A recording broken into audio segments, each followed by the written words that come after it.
Yeah.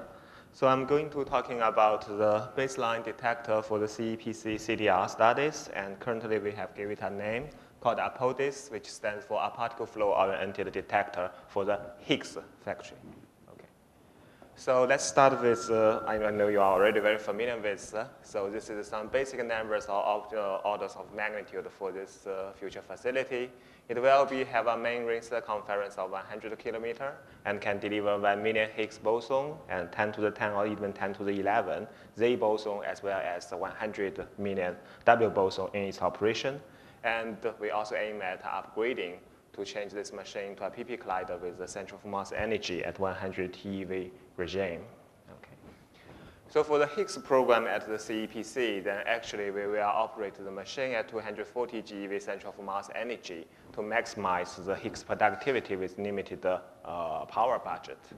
And at this energy, then most of the Higgs boson will be produced from this ZH process, as can be seen in the cross sections.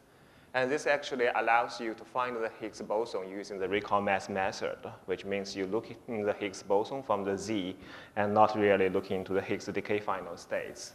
So this actually allows you to measure Higgs properties model independently. And those are the leading observables of the Higgs factory. So that's what we want to measure with this, the minimum set of observables we want to measure with this Higgs factory. Okay. So the ZH process itself is simple, but then LZ and Higgs, they have various of different decay final state in the standard model.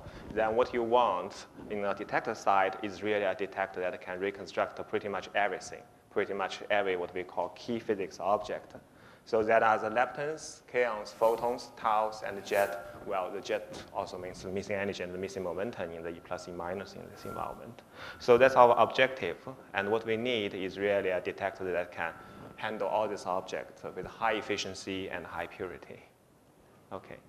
So then we refer to the particle flow oriented design. And this is a basic, illustration of the key idea of the particle flow. So at the beginning, have the detector and you have multiple hits. So what you want is you want to interpret these hits as physics object and then measure those physics object. So then from all the hits, then literally start to build all the physics object. But for this is true for every detector. But for the particle flow oriented detector, what was emphasized is that we should first try to, probably I switch this off because I did some backwards.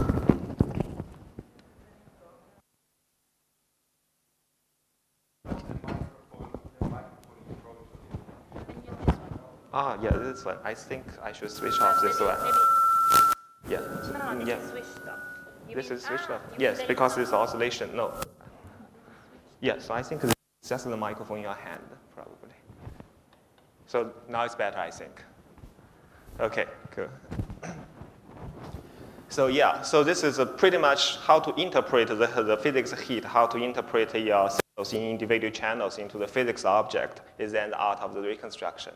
And the particle flow oriented algorithm simply says we should first interpret all the detector hits into the uniform reconstructed particles. So then basically the particle flow oriented algorithm takes the hits from the calorimeter and the tracks, actually it can take the tracker hits directly, and then made all the final state particles. So from the final state particles, you can immediately identify those, isolated single particle objects like the leptons, the photons, the kaons, etc. And then if you make a summary of all of them, you take a minus of the square root of S, and then you get the missing energy and the missing momentum, of course. You can, through this advanced reconstruction algorithm, like the jet reconstruction of pi-zero finders to find those composited object. And then you pretty much have everything. So every physics object, then at the end, they will appear as the leaves of this beautiful tree.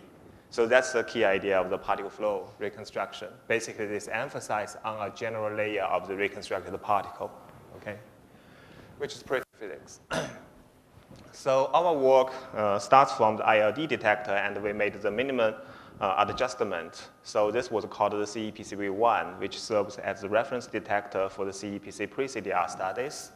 So basically, the only significant difference in between CEPC V1 and the ILD detector is the forward region, since we know they are going to be fundamentally different in the circular collide and the E plus E minus. And also we reduced the size, but from the York side, so that really have a significant impact on the physics. And then using this geometry, we pretty much finished all the physics analysis for the pre-CDR studies, and actually supports most of the physics analysis till now. Actually, now we are switching to the APODIS, so we are trying to re-perform some of the benchmarks in the new detector. Yeah, that's basically the whole story. Okay. And but on the other hand, we know that the CEPC Baseline is definitely not optimized for the CEPC environment, since the ILD itself can be operated at central of mass energy as high as 1 TeV, but we are at 250 or 240. So then in order to optimize the detector, actually we took a lot of the Higgs signals and we started their dependencies with changing of the different geometry parameter. And finally, it converges to the current design, which we called the CEPC V4 APODIS. And the main change is that first, the B field is reduced from 3.5 Tesla to 3 Tesla, because this is requested by the integration of the whole system. Otherwise, that luminosity will not be so easy to deliver with A. And in addition, we propose to have a TOF detector. It can be neither an independent TOF detector, or it can be the calorimeter itself equipped just as what we did in the CMS upgrade. So the calorimeter equipped with the time of flight measurement. And we checked the geometries of the ECAL, the HCAL, and then we find that we do not need to do much about ECAL. The ECAL at the very beginning is already pretty close to the optimized value.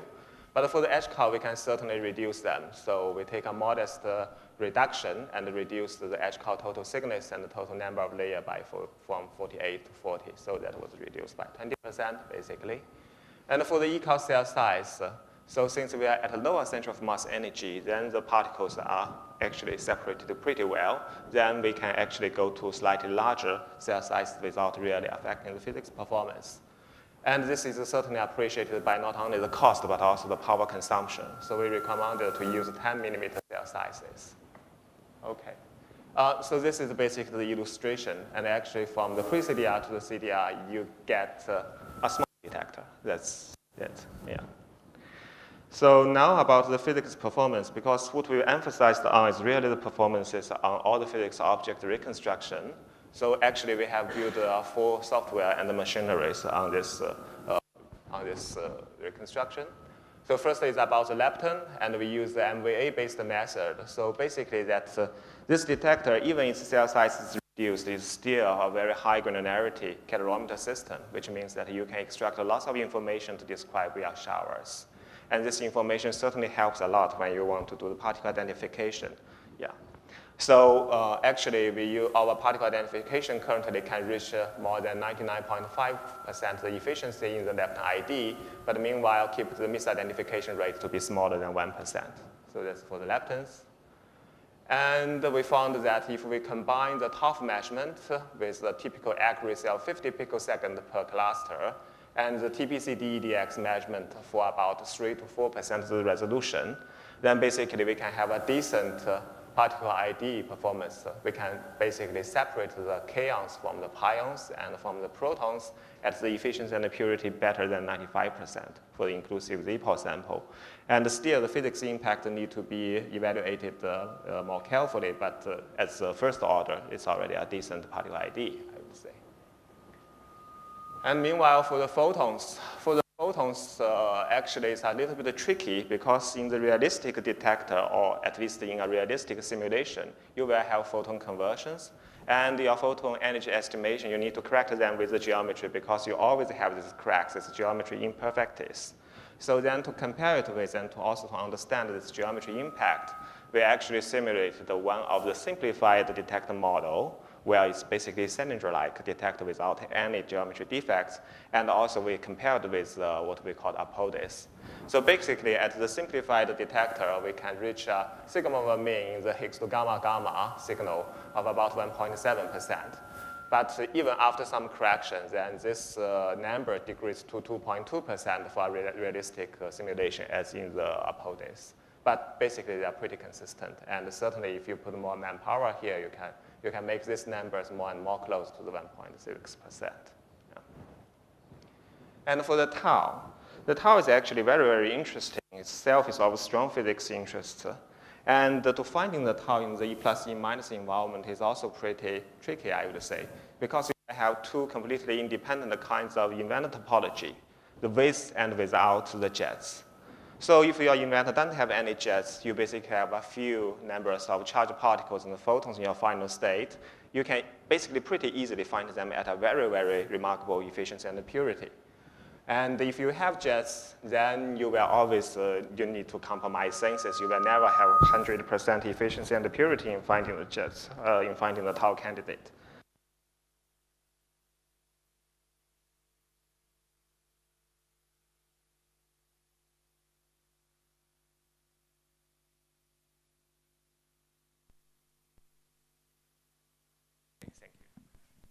Well, you have no jets, and also we developed a column-based algorithm where you have jets. So this is actually a major part of Dan's thesis, and you will hear more detail in her talks.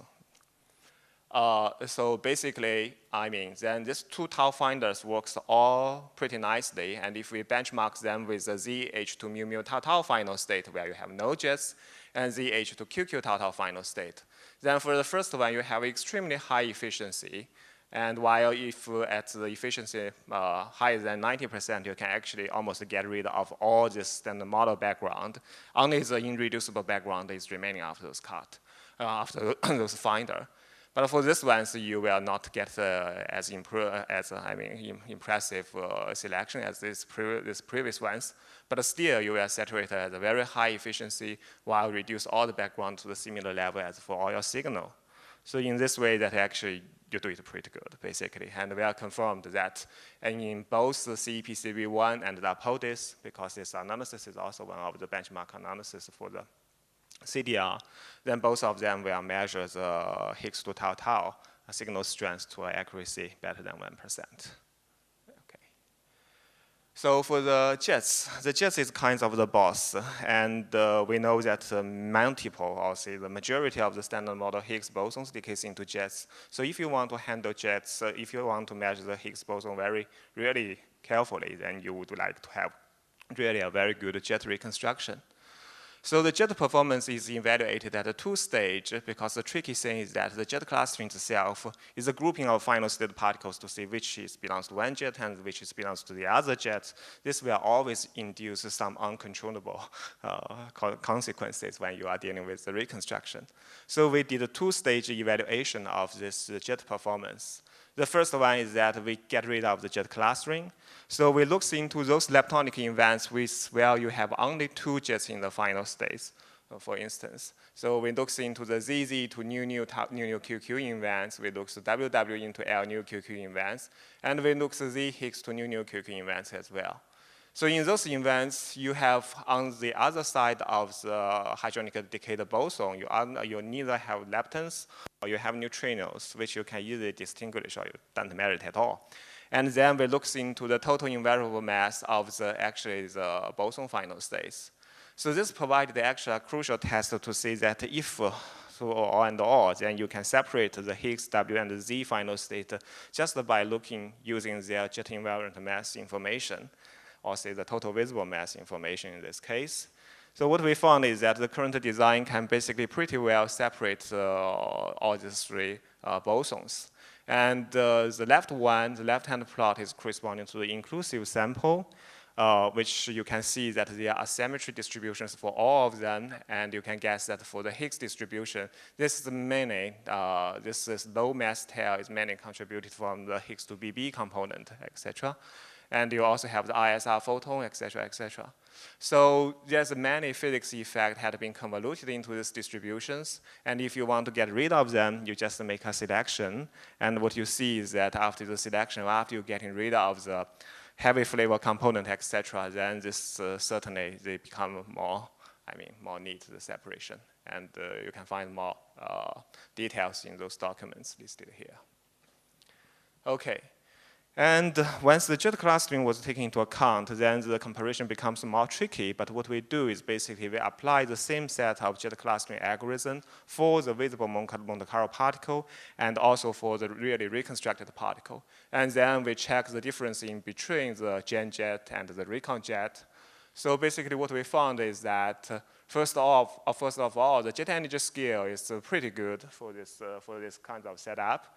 And jet energy scale could be controlled to an amplitude of 1%. And actually, you can see that the leading jet always have a higher jet energy scale, which is, kind of correlated with its definition. And yeah, even in the overlapping region, you see some tiny effect, but in principle, that the jet energy scale, without any sophisticated correction, you already be at 1%, which is 3 times better compared to the LHC experiment. And meanwhile, we can also define the jet energy resolution. So now you can see the jet energy resolution as a function of the PT for the leading jet and also for the subleading one. And basically, you can see that we are at a range of 3 to 5%, which is certainly significantly better than the LHC detectors. Okay. So once jet are identified, then certainly you can try to identify their flavor. And we're using the sophisticated package actually developed from the ILC studies, and we applied to the CEPC environment. So basically, if we benchmark as an inclusive Z-pol sample, then we can have a B-tagging efficiency and purity of 80–90%, the benchmark, or the other way around, 90–80%. And for the C-tagging efficiency and purity, they are at 60–60. So, currently that, obviously then the B-tagging is much easier and much efficiency than the C-tagging. And what we want to do from the software and the tool side, we want really to improve this flavor tagging. And we also did a lot of scanning on the vortex parameters to say how they will impact those efficiency and purities when you, for example, put the vortex more closer to the interaction point. So there's a dedicated talk and also a dedicated note on these studies. Okay, so I hope that you are convinced that we can handle all the physics objects pretty neatly. And once those objects are tamed, then of course you will see very clearly the Higgs signal. And then what we did is we use a new Higgs to inclusive sample, or say to the Higgs to each different final state, to look into their invariant mass distributions and see that how the Higgs signals will look like at the different decay final state. We use new Higgs sample because this is really a gift. At our center of mass energy, we have roughly 1/4 of the Higgs bosons be generated with this new Higgs final state, where you will basically have all the detector signals only coming from the Higgs boson. So this provides really a very clean, neat, and yet very physics meaningful because you have 1/4 of them to characterize the detector performance. So the left-hand one is corresponding to the Higgs to mu final state. Of course, you will never have so much Higgs to mu in the CEPC environment. But this PDF still describes quite well how this invariant mass will look like. And typically, we have a resolution in this channel to be Premier level. And what you can see is that you have a slightly low mass tail. I think this is a bit too much, but this low mass tail is believed to be contributed from FSR and a little bit of Bremsstrahlung. And so you can probably correct them later. And then for the Higgs to gamma, actually I just said it before. So in the simplified geometry where you don't have the geometry defect, you will have a sigma of mean of 1.7%. And in the realistic case, as what we currently achieved is basically you can see you will have unbalanced distribution, and you have a central core part which have about 2% of the resolution, and the base part will have close to 4% of the distribution. But certainly this you can try to improve it or try to deform it, but it will be basically at this order in the realistic simulation. Okay. And then we characterize the Higgs to jet, by the Higgs to gluon final state, because for the B and C you have more neutrinos. And for these two final states, that actually you will have your invariant mass distribution depending on if you have neutrinos in the final state or if you have ISR photon in the final state, because the ISR is actually quite significant in our environment. So what we do is then we define a standard invariant selection chain. We apply it to all the different decay channels as indicated here. And this event selection chain gets rid of the events where you have significant ISR contribution or significant neutrino contribution, or if you are just pointing to the beam pipe in the very forward region. A total efficiency on the Higgs to gluon of this event selection will have an efficiency of 60 to 70% efficiency. And then after the cleaning, basically we found in the Higgs to gluon channel, we will have the mass resolution of roughly 3.7 to 3.8%, which, interesting enough, is roughly a factor of 2 worse than the Higgs to gamma, but it's pretty impressive, I would say. Okay. And so then we applied this same set of cut for all the Higgs to jet final state, to BB, to CC, to gluon. So you can see that before the event selection, then certainly that the Higgs to BB have a very significant no mass tail, similar to the BB to the CC. But after the event selection, all of them converge and basically exhibit the same sigma over mean in all the different channels. Okay. And so as a crucial test, actually, we look into the Higgs to WW and Higgs to ZZ. What is interesting because they continue to cascade into different decay final state. And for the Higgs to WW, you will have the leptonic channel and the semi-leptonic channel and all 4 hadronic, which means 4 visible channel. So you can see that if they are fully visible, then you basically get a similar sigma mean as the jet channel, actually slightly better. And then for the hadronic ones, for the leptonic ones, you certainly don't measure the neutrino in your detector. And similarly, it's in the Higgs to ZZ. And what is interesting is that a standard model Z have 20% of the chance to go to invisible, go to a set of 2 neutrinos. And this is a PDF normalized to 1. So then you can immediately see that you got 4% of your Higgs to ZZ events completely invisible. That's the zero spin. And then this is a full visible peak. This is a semi-visible peak, but with an on-shell visible Z, with an off-shell visible Z. So then you can see that actually you see these patterns very clearly, which can be regarded as a signature of your Higgs event into this typical decay final channel. So this is going to be very powerful when you are really doing the analysis associated to these channels. So this is about reconstruction. And I'd like to say a few words on the software side. So basically, actually, along all the software chain, we have put quite some efforts in developing the CEPC software itself. The CEPC software, similar to its geometries, originated from the ILC, but then we did a lot of development and integrated our effort into this chain. So basically, currently, if you separate this 4 software chain into 14 different crucial modulars, then I think we developed more than half of them. And 2 of them that actually this is currently in a hybrid state for the digitization and for the tracking. We also have the alternative choices as from our own developed software or from the ILC software. And we also used some of the official software for the generator and for the jet clustering, so we don't really have enough power to look into them. And meanwhile, the key component currently we're still using from the ILC is about the data format and about the flavor tagging. So this is what we are still using. And if you need more detail, there's a reference number, you can find that.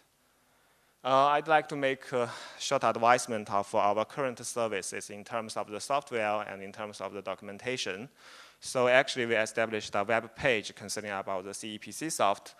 This is still a bit premature, but you can pretty much find every crucial information. So for instance, if you want to install the CEPC soft in a SL6 machine, go to this page and follow 5 commands, and basically then you get it. In principle, I tried it, and I hope that it will also work elsewhere. Everything is biased. And also we have this DocDB services. You can just tap it, and I think the username and the password is all CEPC. If it doesn't work, just let me know. And actually, we may keep a bookkeeping of pretty much everything that I have said. So for all the previous slides, you will find the corresponding DocDB number and also their publication locations in this DocDB. Okay, and so also if you are interested in any topic and if you think that anything that is converged, then you can just write it and then send it to me. I will put it into the DocDB. Yeah. The last slide, pretty much the last slide, so I would like to appreciate the people that have really put lots of efforts in the reconstruction and in the software. So currently we have 2 experts working on the Giant, And also we have 2 people, really good people working on the tracking. That's why we see we kind of have the alternative choices of having the CEPC standalone tracking. We have really a very good expert from the software and computing team. Actually, this is the guy that's responsible for the web page establishment. So yeah, if there's something doesn't work, let us know. And everyone here knows Gang. He's currently focusing on the flavor tagging and generating and lots of services. And we have Dan, who is responsible for the particle flow validation and lepton and tile reconstruction, which is a lot of work. Pei Zhu is from Taiwan, is our cooperative students, and he did actually the W and Z mass separation plot. And we also have Han and Liang doing the calorimeter optimization, performance analysis, etc. So this is the people that had really contributed. They contributed the plots in this my presentation. And actually, we also did, actually, Ying and Chen Dong also developed the simulation toolkit for the idea detector. So basically, it was validated as a simulation level, but certainly many more efforts needed to really put into operation to the reconstruction and analysis. So I'm done. I think that the particle flow-oriented detector is well established. And the current baseline detector APODIS is optimized relatively to the CEPC collision environment. So you can see that it had been significantly reduced from the original region, but it have enhanced the particle ID performance and basically maintains exactly the same level of Higgs performance. That's something we really don't want to sacrifice for the measurement. And the to-do list, there's always a long to-do list, but I think we need to also to find manpower to taking care of the analysis, and especially towards the electroweak measurement, and also lots of things to be done for the TDR phase. Thank you. Thank you very much. That was very good start, very interesting. Are there questions here? We don't have much time, but for one question. Okay. I had one too. Thank you very much. That's a really lovely overview. One of the things that impressed me most was the cleaning up of the tails on the BE mass resolution. Yes. And I wonder if you could just say a little bit more about exactly what what measured properties are being used to go from a plot like that to the one you had on page 24, where it just looked Gaussian. Sorry, could you repeat your? Sorry, at page 24, you'd made the detector selections, and yes. Sorry, maybe it was 23. Apologies. Yes, this one. Yeah. Right, and it just looks beautiful at the bottom. And I just wondered what quantities had actually gone into going from the top to the bottom. Oh, okay. So this actually, you will never actually reach this level because you will never be able to tell how many neutrinos in your detector. So this is actually applied a Monte Carlo truth analysis to get rid of the event that is reaching neutrino. You will not really be able to do this in the real analysis. But this is this part is really corresponding to the detector, and the other part we cannot do much about that. Oh, just to comment on this, maybe in LHC, what we do there are dedicated jet corrections for Bs. Yeah. In particular, if you like, the easy thing is if you see a lepton inside your jet, you know there's a correlated neutrino with the energy, so you can cure most of this problem with a more clever jet correction. Yeah. Actually, we started some activity on that. It is not going to be that significant as in the hadronic environment because this is already very neat. Then it's pretty difficult to improve. But certainly this makes its impact. Use an iterative B-jet energy correction. Yeah. Oh yeah, but this is a demonstration of the detector performance. In the real, we need also to have the really, honest algorithm to be applied to the analysis in different situations. Yeah. Precise image. Oh. Yes. You want to separate the Z peak and the Higgs peak so you can calibrate and. Yes. This is basically secured here because the Higgs and Z itself is pretty well separated. And actually, what is more interesting? Okay, the tail. Yeah. Yes. Yeah, the Z side also have B components, not the W. That's significant.